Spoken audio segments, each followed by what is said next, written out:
Berhubung One Piece belum tamat, jadi di daftar ini gue cuma masukin arc yang jadi favorit sekaligus yang menurut gue terbaik dengan batasan sampai arc cerita Wano doang. Soalnya kan udah pasti setelah cerita Wano nanti selesai bakal muncul arc cerita lain yang gak kalah serunya. Apalagi pas menjelang perang penentuan akhir di cerita One Piece.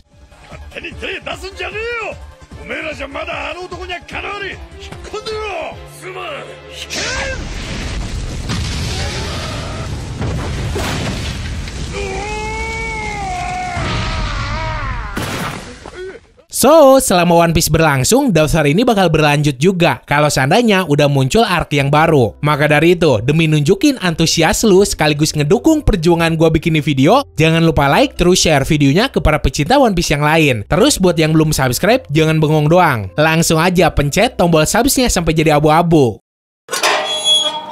Nomor 10, Baratie Story Arc.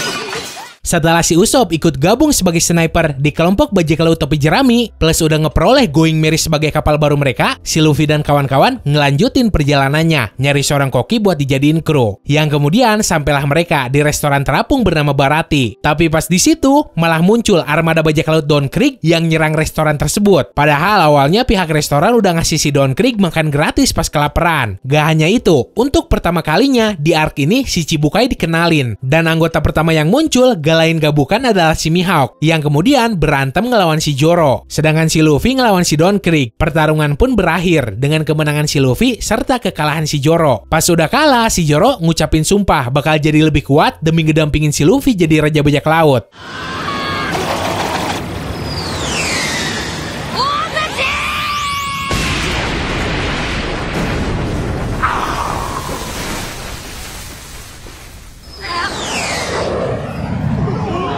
Nomor 9, Lockdown Story Arc.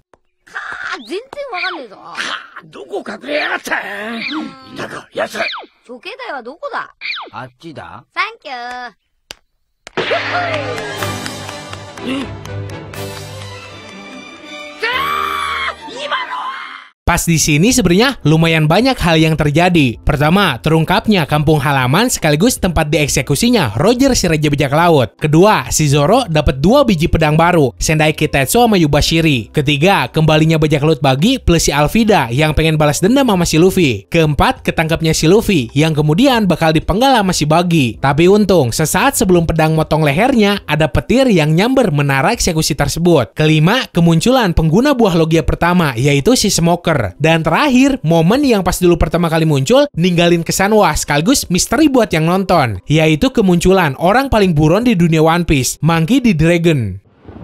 Wari. Ore. Shinda.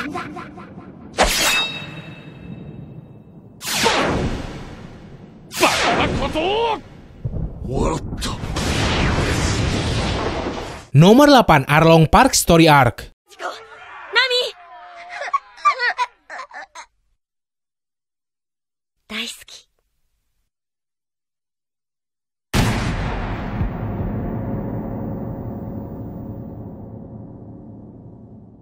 Ras manusia ikan pertama kali dikenalin. Terus latar belakang kehidupan si Nami juga dikasih tahu. Mulai dari doi diadopsi sampai dibunuhnya ibu angkat si Nami. Pas di Baratie, si Nami ini nyolong kapal Going Merry kan tuh. Terus pergi ke kampung halamannya di desa Kokoyashi, yang ternyata udah dikuasain sejak lama di bawah bendera bajak laut Arlong. Luffy dan kawan-kawan juga di titik ini belum tahu kalau si Nami sebenarnya masuk anggota si Arlong. Sampai kemudian keungkap kalau si Nami ngelakuin hal itu demi pembebasan desanya dari cengkraman tuh manusia ikan dengan syarat ngumpulin duit sebanyak 100 juta berry. Pas segalanya udah jelas mah, si Luffy dengan senang hati ngebantu si Nami dan ngelahin seluruh anggota bajak laut Arlong.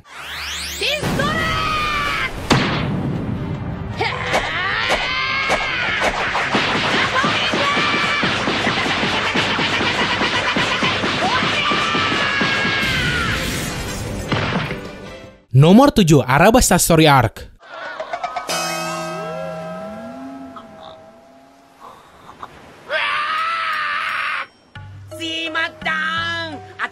何出会い頭のカルガモに飛びついたりしてんのかしら。人間かい？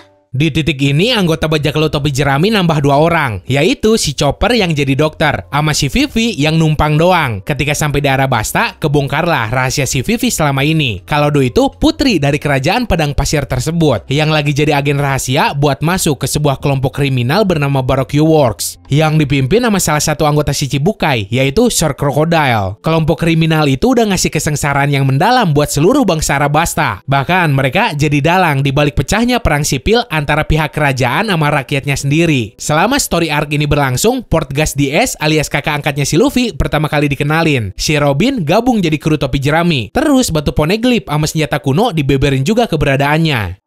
Yuba wa suna nanka ni wa make ya shinee tte gomu gomu no! Mada yaru ki ka. Baku baku!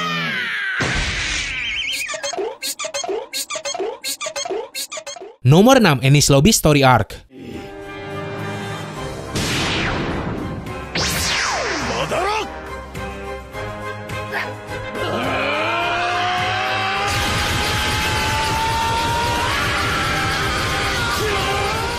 Demi ngejemput si Robin sama si Franky yang udah ditawan pihak CP9 alias para anjing yang bergerak di bawah pemerintah dunia, seluruh anggota topi jerami yang ngealiansi sama pihak Galeila ditambah Franky Family ngelakuin perjalanan ke Pulau Pengadilan Enies Lobby. Setelah sampai, seluruh aliansi tim penyelamat ngelawan para angkatan laut yang ada di situ. Bahkan ngelawan 2 orang dari ras raksasa. Meskipun pada akhirnya tuh makhluk berdua jadi temen juga. Terus pas sampai di jembatan pemisah antara ruang pengadilan sama pintu masuk, dengan merintahin si Shogeki ngebakar bendera pemerintah dunia, si Luffy ngedeklarasiin perang. Udah gitu mah, semua kru topi jerami separingan sama anggota CP9 demi nyari kunci borgolnya si Robin. Pas udah kelar, bencana terus bermunculan. Buster Call yang dipanggil lah. Terus pas bajak laut topi jerami ke pojok, Going Merry yang lagi sekarat ngejemput mereka. Terakhir, ritual penguburan kapal Going Merry yang ninggalin rasa sedih di hati semua orang jadi tanda ditutupnya arc ini.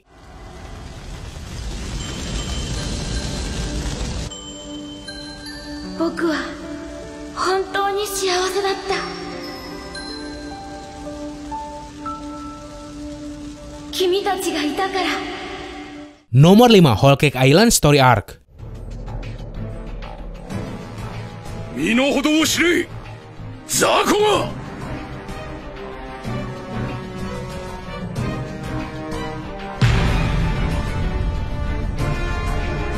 Inti dari permasalahannya sih karena si Sanji pergi ninggalin kelompok topi jerami demi menuhin panggilan dari keluarga Jermannya yang maksa doi buat kawin sama salah satu anak si Big Mom. Sebagai pernikahan politik antara kerajaan Jerman yang ngealiansi sama bajak laut Big Mom. Sebagai kapten, otomatis lah si Luffy kagak ngerelain si Sanji pergi gitu aja. Akhirnya tuh Kapten Baka mutusin buat nyusul si Sanji ke Pulau Whole Cake, markas besar bajak laut Big Mom. Pas sampai si Luffy ngobrak-ngabrik acara nikahannya si Sanji. Terus bentrok juga sama anak-anaknya si Big Mom yang lain. Dan yang jadi pertarungan puncaknya adalah pas si Luffy ngelawan si Katakuri, yang berakhir dengan kemenangan si Luffy dan kembalinya si Sanji.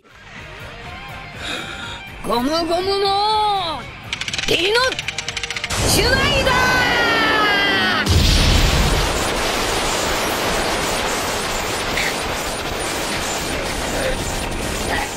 Nomor 4, Marineford Story Arc.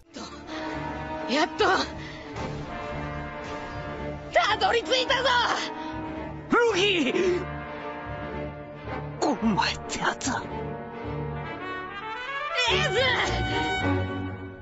Perang besar penanda berakhirnya era kekuasaan bajak laut lama dan tanda dimulainya era baru. Sebenarnya gue agak kecewa juga sama adegan battle pas nih perang. Emang keadaannya lebih bagus berkali-kali lipat kalau dibanding sama perang dunia shinobi di Naruto yang isinya flashback semua. Hanya di sepanjang perang Marineford banyak banget battle yang dipotong-potong. Kagak ada satupun yang tuntas kecuali si tokoh utamanya doang. Misal berantemnya si Crocodile ngelawan si Mingo cuma beberapa detik doang. Si Mihawk ngelawan si Vista cuma beberapa detik doang. Terus masih banyak battle nanggung yang lainnya juga. Sayang banget seriusan. Padahal di arc ini si Om Oda bisa aja ngebeberin seluruh kekuatan para karakternya lewat pertarungan. Soalnya kan sampai sekarang aja kekuatan full si Mihawk belum pernah dikasih lihat nyir. Yang ada pas di sini si Om Oda malah matiin si S.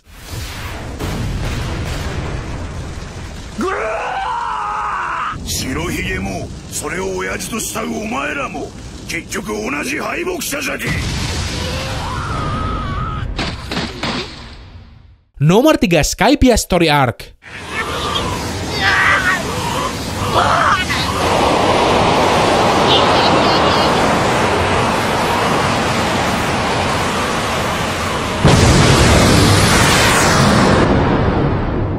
Berbekal kapal modifan plus knock upstream, bajak laut topi jerami berhasil terbang ke Pulau Langit yang katanya cuma mitos doang. Pas sampai nanti keungkap sebenarnya ada jalur legal buat masuk ke Skypiea. Nah, jalur knock upstream yang mereka pakai ini ilegal. Terus kelompoknya si Luffy malah kagak bayar biaya tol. Jadinya ya belum apa-apa, mereka udah jadi buronan di sana. Keadaan di Pulau Langit ini mirip kayak Arabasta. Jadi ada kelompok yang nguasain Skypiea di bawah tirani mereka. Di sana juga ada perang yang berlangsung antara kaum pribumi yang tanah kelahirannya direbut sama penguasa diktator Pulau Langit. Penguasa kejam ini bernama Gardenel, seorang pengguna buah logia petir yang dikatakan sebagai salah satu buah yang terkuat. Si Enel ini punya rencana buat terbang ke bulan, tapi sebelum pergi, doi pengen ngehancurin seluruh Pulau Langit dulu. Si Luffy otomatis kagak terima kan tuh. Jadi ya mereka berdua berantem. Untungnya si Luffy bisa jadi musuh alami si Enel gara-gara tubuh karetnya. Kemudian si Luffy menang, terus nemu lonceng emas yang kemudian dibunyiin buat jadi bukti kalau kisah Nolan si pembohong benar adanya.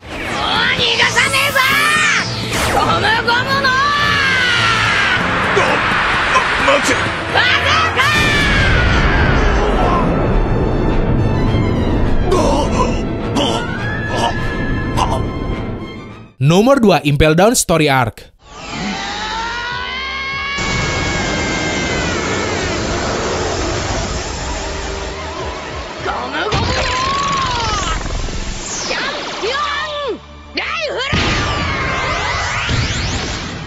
Setelah berhasil masuk ke penjara tak tertembus Impel Down, berkat bantuan bajak laut tercantik buah Hancock, si Luffy ngelanjutin penerobosannya demi ngebebasin si Ace. Seperti yang lo tahu, penjara di dalam bangunan Impel Down sendiri dibagi jadi 6 level, dan si Luffy kudu nembus semua level itu dengan rintangannya masing-masing supaya bisa sampai ke selnya si Ace yang ada di level 6. Sepanjang perjalanan itu banyak banget momen yang seru banget. Si Luffy yang ketemu si Buggy sama Mr. Tree lagi lah. Terus Doi juga ketemu sama si Bonchan. Ada pengalaman dramatisnya juga, terutama pas si Luffy kena racun si Magellan, terus dijeblosin ke level 5 neraka dingin. Di sini si Luffy udah sekarat, tapi untung si Bonchan rela ngorbanin nyawanya demi ngelindungin plus nyari orang yang bisa ngobatin si Luffy. Tapi setelah sembuh, si Luffy kagak sempet nyelamatin si Ace karena udah dibawa duluan ke Marineford. Nah, ada lagi momen yang bikin terharu banget. Pas udah keluar dari itu penjara, si Bonchan berkorban jadi umpan buat ngebuka gerbang keadilan di sana dan terpaksa kudu pisah sama yang lain dan kagak ikut ke Marineford.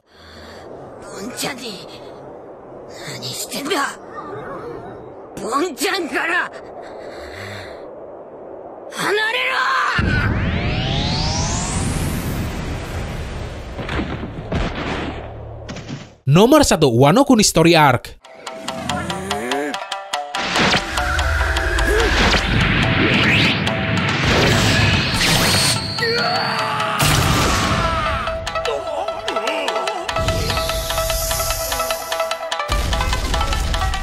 Jujur njir, kalau seandainya gue bikin video pas belum masuk Wano Kuni, pasti gue taruh Impel Down di posisi pertama. Lantaran kan si Om Oda sendiri ngejanjiin bakal ada battle yang jauh lebih rame dibanding pas Marineford. Jadi ya buat cari aman, gue taruh nih arc di posisi pertama. Berhubung arc Wano belum selesai, gue yakin sebagian di antara lo udah tahu inti cerita nih arc kayak gimana. Yaitu tentang pembebasan negeri Wano yang dikuasain salah satu Yonko yaitu si Kaido. Sisa-sisa pemimpin Wano sebelumnya yang ngaliansi sama bajak laut topi jerami lah, yang punya rencana ngehancurin seluruh kehierarkian si Kaido di sana. Gua juga belum tahu akhirnya bakal gimana. Berhubung di manganya sendiri belum sampai situ ceritanya. Jadi ya kalau lu nonton video ini di masa depan dan arc Wano udah selesai, silakan lu bisa langsung ceritain aja di kolom komentar. Nandayo.